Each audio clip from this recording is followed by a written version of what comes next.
We were gone forever. It was 3 days. Where are we going?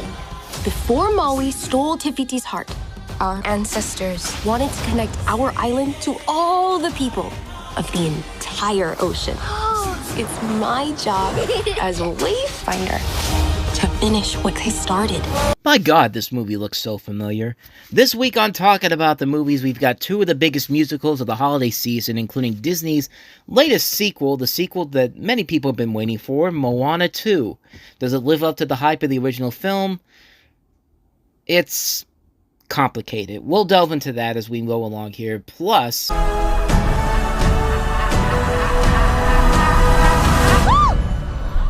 You're green. I am. it's time to start feeling like you're defying gravity by spending one short day in the Emerald City, and who knows, you may become popular in the process. Is that enough references for you? We're looking at the long-awaited adaptation of the Broadway musical Wicked, starring Ariana Grande and Cynthia Erivo.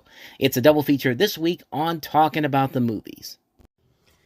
And with that said, welcome to another episode of Talking About the Movies, the show, of course, where we talk about the biggest new releases of the weekend, and it's been a long time. It's been over a month, and things got in the way. Of course, the pick games got in the way. I couldn't get to the movies around that time.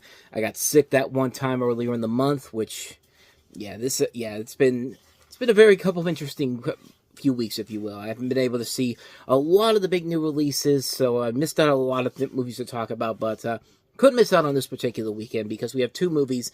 One that came out this weekend. It's the biggest new release of the weekend, obviously. And then we have the big new release from last weekend that I went to go see today. And I'm going to talk about both of them on this show today. Now, you're wondering why the light is on in the back here. And I'm recording this on Saturday night. So when this gets posted, it'll be Sunday afternoon. So you won't notice any difference except for the fact that the light is on, but I'm recording this on Saturday night. I even wore this to an episode of Movie Stop earlier today.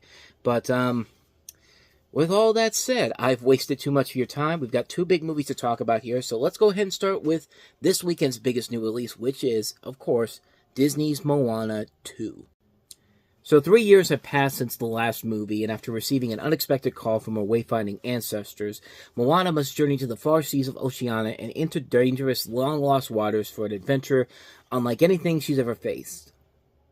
At least that's what Disney wants you to think with a movie like this, because let me tell you something. This movie, oh boy. I've got a lot of things to say about it, and most of them are not great. So back in 2020, Disney announced that there was going to be a Moana TV series for Disney+. You know, Disney had always been working on other shows based off of their movies for Disney+. We got Baymax, Zootopia Plus, which were pretty good shows overall. There's a Princess and the Frog series coming out pretty soon. And this was in development for a long period of time, and it supposedly was developed simultaneously with the planned live-action Moana remake that they're currently working on right now, but we'll delve more into that in just a little bit. But so yeah, I didn't really think about them making a legitimate sequel to this because I thought we were just going to get the Disney Plus series, and that was going to be more than enough. But then in February of this year, that's when Disney announced that Moana 2 was coming out, and this was weird because there was no indication that there was even going to be a Moana 2 because they were working on the television series for Disney Plus. And then they said that they're going to rework the series into a sequel. When that happened, I'm not going to lie, I immediately started to shudder and back off a little bit because I was just like, okay, whoa. You can't, like the whole idea of a Moana 2 should be its own thing and not just rehashing something that you were going to do for a television series and just doing this and selling it as a sequel. I thought that Disney was smarter than this, but I gave them the benefit of the doubt. I mean, the trailers were looking very promising early on. The animation looked really good. I mean, the ideas looked pretty interesting and pretty cool to see. And I was going to give it the benefit of the doubt. I was willing to give it the benefit of the doubt. And I was still cautiously optimistic even after I saw that the movie didn't get the best reviews this past week when the reviews started coming out. So I went in there hoping for the best, and I wish I had better news to tell you, but not only was this movie not a good movie, this is right up there with Despicable Me 4 for one of the worst animated movies I've seen this year. Now, here's the thing. I'm over exaggerating a little bit because Despicable Me 4 is just a bad sequel altogether. I mean, but the reason why I say it's up there with Despicable Me 4 is simply comes down to a couple things. One, the whole idea, taking this series that you were going to do and just cutting it down into a close to 2-hour movie like that. Like, you better have the best editors in the world to make this work. Because if you don't, it looks really choppy. It looks like you're trying way too hard to put a film together that you don't have an idea for film together. I thought that Disney was not going to go down that route with this movie. And, son of a bitch, that's exactly what they did. That's exactly what they did with this frickin' movie. This movie is...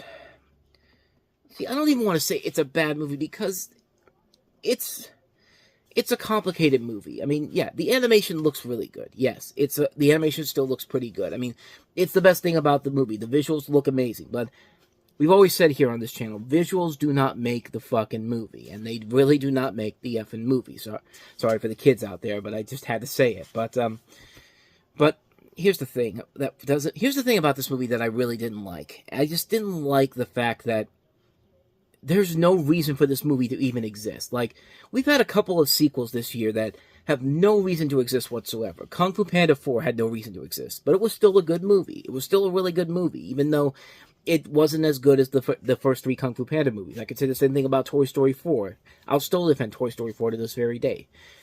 Inside Out 2. I was saying from the beginning, there was no need to make an Inside Out 2, and yet they turned out one of the best movies of the year with that film. Despicable Me 4. No reason to make another one, but kids buy into it. So that's the reason why Universal is still making those movies, even though nobody wants to see them. This movie is the definition of a cash grab, and the worst kind of a cash grab because of what it was originally, and how this wasn't even intended to be a theatrically released sequel until Disney lost money on Strange World and Wish and Raya and the Last Dragon and all these other animated movies that they were putting out during the pandemic. And they realized, oh shit, we need to make some quick money fast. What's our most popular thing that we have right now? Moana? What do we have? How can we put a sequel together? Well, we got this television series in the works. Give me it. Like, hey, you over there. Here, we've got this series here. We need to make a quick buck fast.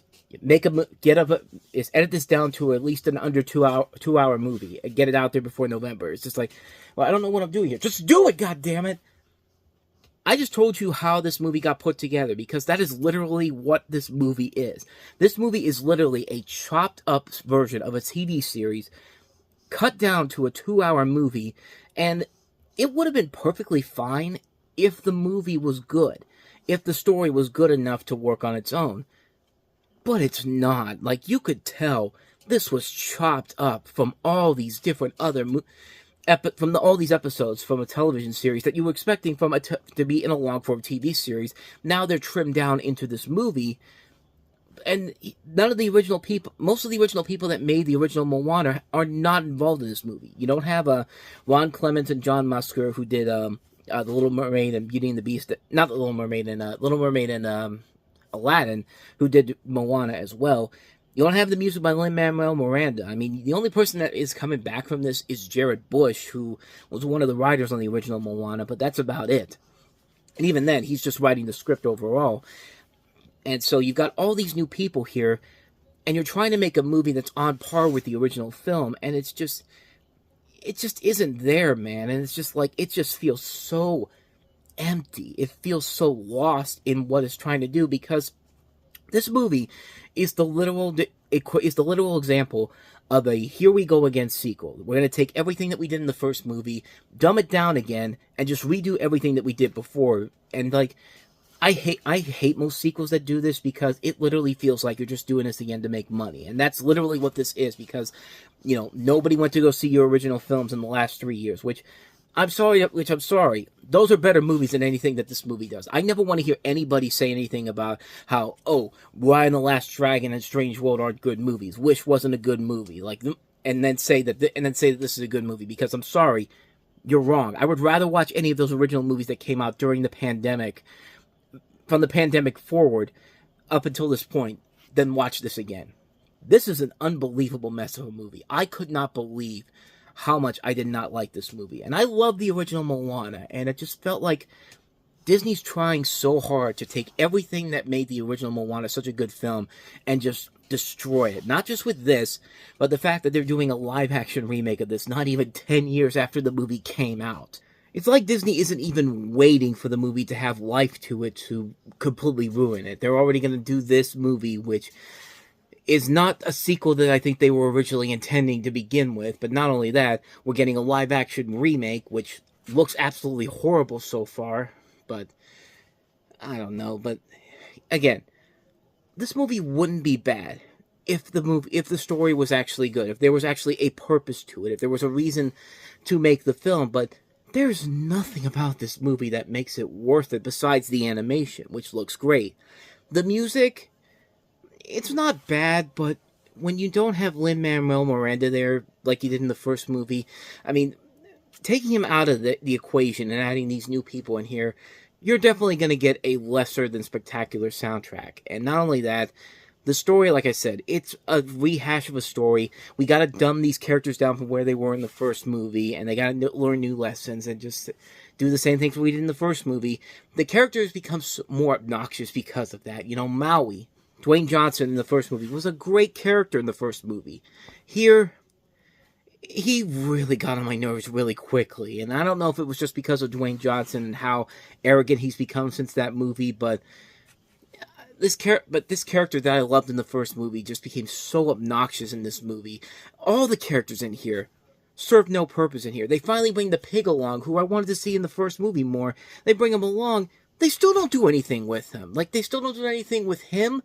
These new characters they introduce aren't memorable in any way, shape, or form. They're just stock characters. There's nothing about them that makes them unique. There's nothing about them that makes them stand out among everybody else. I mean, there's nothing of value in this movie whatsoever. It's a lifeless movie, and it just sickened me to say that because I loved the first Moana movie, and I loved where Disney was going until the pandemic hit, and then everything came crumbling down. And it's like they're just struggling to do whatever it takes to make whatever money they can. This year was kind of a resurgence for them because they had Inside Out 2, which helped resurrect Pixar after the couple of struggles they've had in the last couple of years, box office wise. Same thing with Marvel Studios with Deadpool and Wolverine. And then you have this movie where it just goes to show that, man, like, I can't believe Disney was this low to do this. This may honestly be right up there with some of the worst things they've ever done.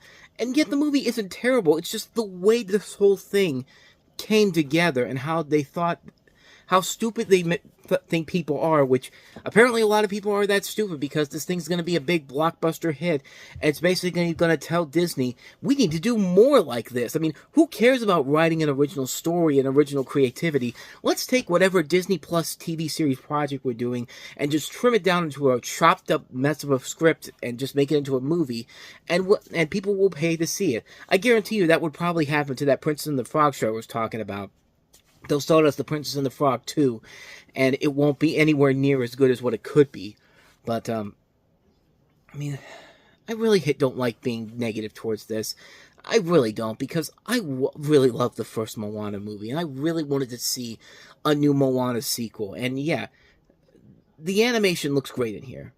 That's the one positive I could take from this, but everything else is just so lifeless. It's so dull.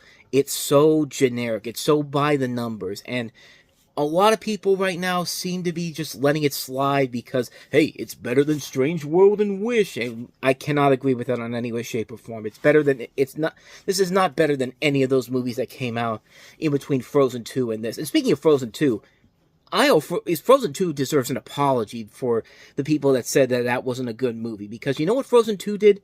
Frozen 2 advanced the story. Frozen 2 was not afraid to grow up. Frozen 2 was not afraid to do more with it than just doing a chopped and screwed sequel from a project that was previously supposed to be something else completely. They tried, and for the most part, they did succeed in it. At least I thought they succeeded a lot.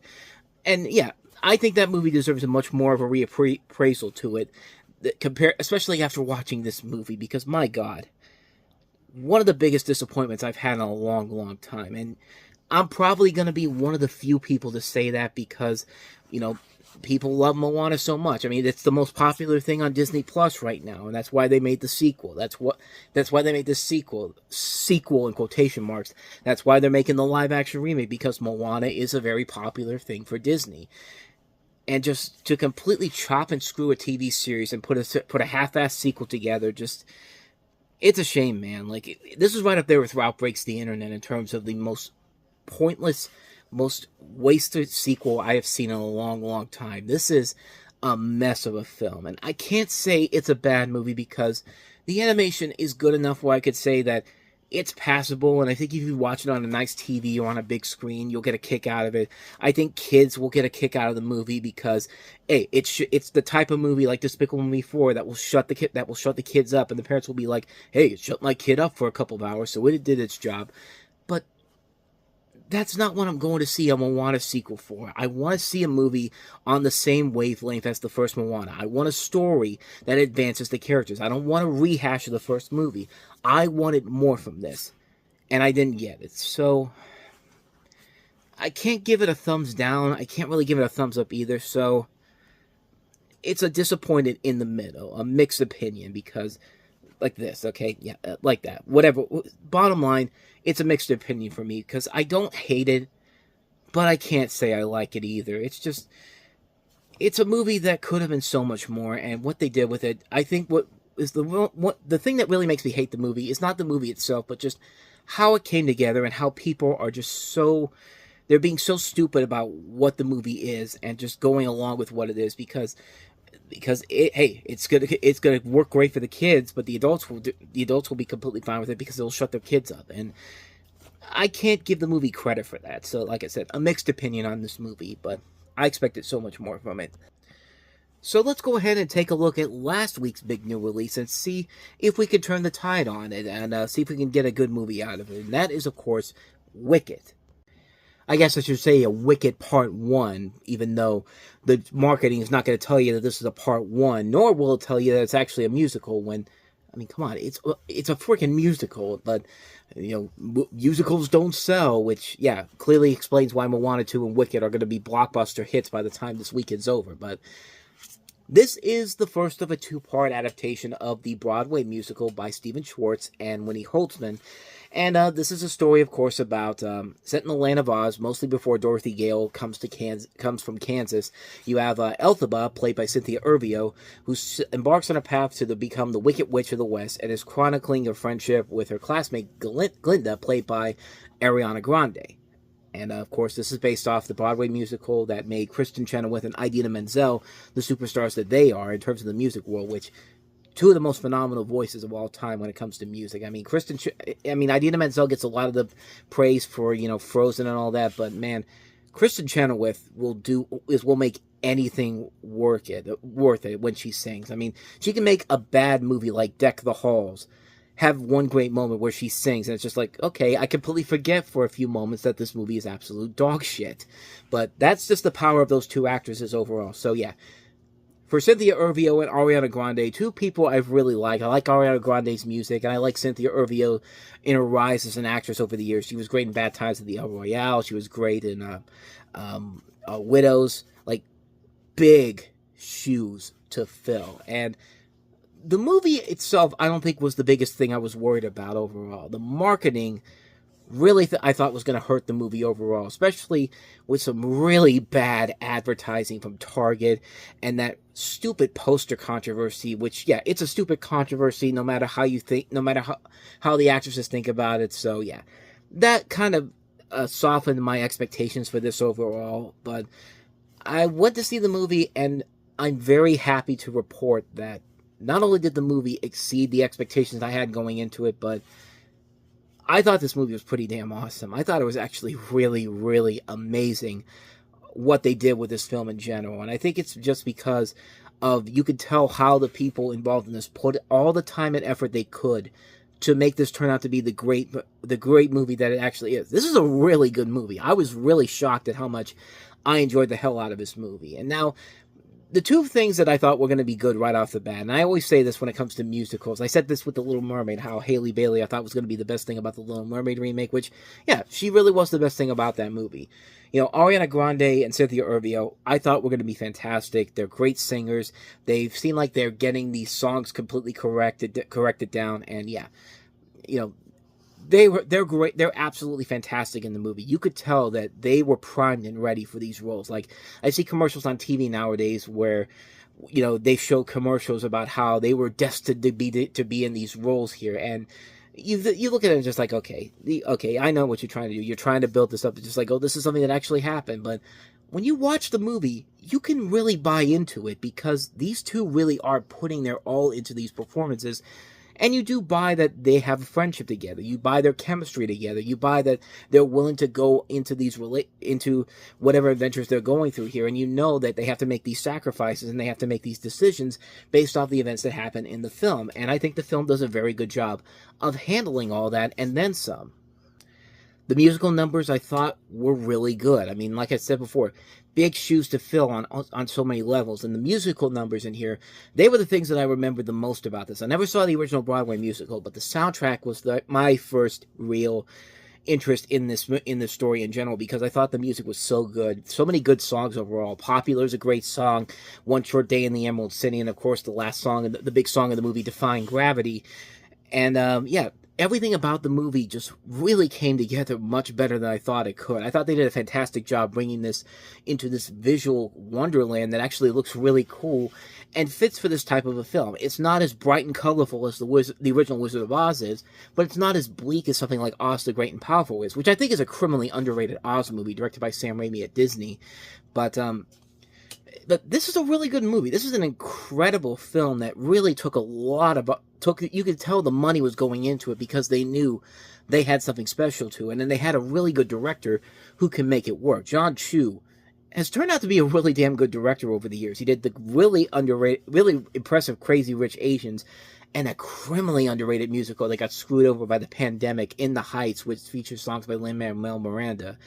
And just a fantastic film. If you haven't seen it, I highly recommend checking it out. It's definitely more than worth a watch, and it definitely is great if you love a good musical by this director. And that's what really got me excited about him doing this, because just like, you know, I've seen this guy direct a great musical that not a lot of people saw. If he could bring that to this movie and bring it to this bigger budgeted film that they have working with it, this could turn out to be something really, really good. And you also have a really great cast overall here, a great supporting cast that includes Michelle Yeoh, Jeff Goldblum as the wizard, which I thought was pretty damn good casting overall. I thought he was a ton of fun in here.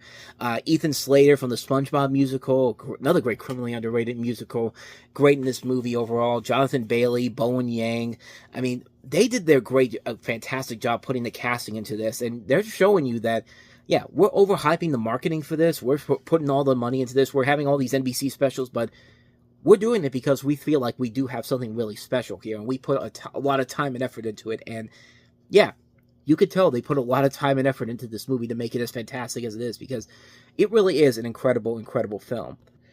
And keep in mind, this is also a two-part film. When I first heard about it, this being a two-part film, I thought to myself, well, how are they going to make this into two parts? Because it seems like the first movie is pretty much showing everything that's showing what the story is about. You know, this is a story of how this woman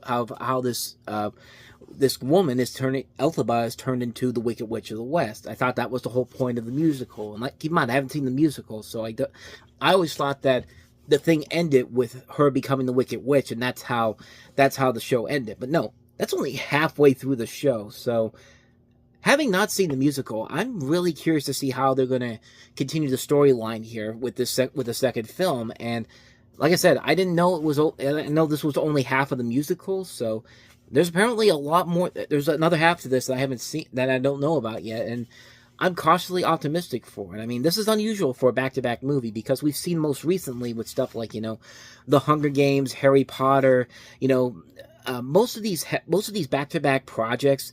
Usually it's one film that usually doesn't do a whole lot in the first movie, but then the second film comes out, and that's when they really up the ante and give you all the stuff you want to see. Right now, this is quite the opposite, because this one is packed with so much stuff in this particular movie, and yet I don't know what the second film has to offer. I don't know how much more it goes like how much deeper we're going to go into it with the second film, but I'm cautiously optimistic. I mean, if the first movie has so much stuff in this that actually works, I'm really curious to see how the second film is going to play that out, because, man, this really got me excited to see what they're going to do next for the sequel. So yeah, I'm cautiously optimistic about where the second film is going to go from here. But I can honestly say with this movie, I'm so happy to say that this movie took my expectations to another level, because I went into it thinking that I wasn't really expecting it to be as great as I think it is, because it is really a good movie. This is close to top 10 best of the year contention for me. This is a movie that I really want to see again on a big screen. And like, I want to see the original musical just to see how it compares to the original film, because from what I've heard, it did a pretty good job of like establishing a nice transition from the stage to the screen without really making a whole lot of significant changes to it, except for in terms of the scope and scale of it.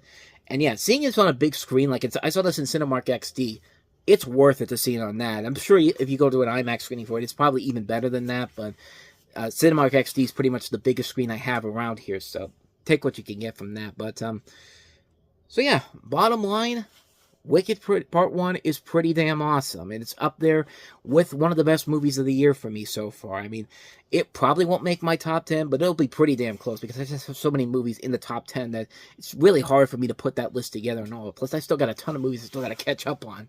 But I absolutely love this movie. I was really surprised at how much I enjoyed it, because I thought I was going to enjoy it enough. I didn't think I was going to love it as much as I did, but man, what a surprisingly enjoyable film this really turned out to be. And I saw this after Moana 2 really let me down. I came out of this movie feeling very happy. And I will say this, though. There's been a lot of, like, rumblings about, Dwayne Johnson, this at the Herbal, saying, if you want to sing along, go ahead and sing along in the movie theater. You got your tickets paid for. My theaters were smart enough to not have people start singing at the top of their lungs, because, yeah, like, that's a whole nother thing altogether, where I could be just like, yeah, you guys are completely wrong on that front. But at least I'm getting some entertainment from the things you're putting out. But at least the people in my theater were smart enough to not start singing over the top like most people do with these supposedly are doing at these screenings. But yeah, that's a whole nother subject matter altogether. But I really enjoyed this movie a lot. I think it's an absolute blast. I had a really fantastic time with it, and I really want to see it again on a big screen sooner rather than later. So yeah. Needless to say, I'm giving this a big thumbs up. If you like the original, Wizard of Oz and you want to see a really good adaptation of a great Broadway musical, this one takes the cake here. I mean, this is a fantastic film. Easily one of the best films of the year. I absolutely loved it. Definitely check it out. Wicked Part 1. So like I said before, I've got a lot of movies to catch up on, especially considering that we're getting close to the end of the year, and I've got to put together my best and worst of the year list, which I've already started putting together.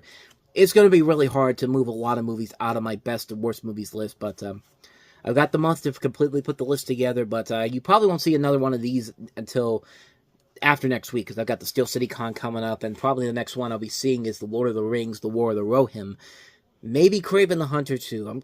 I'm actually kind of tempted to see it just because of the R rating.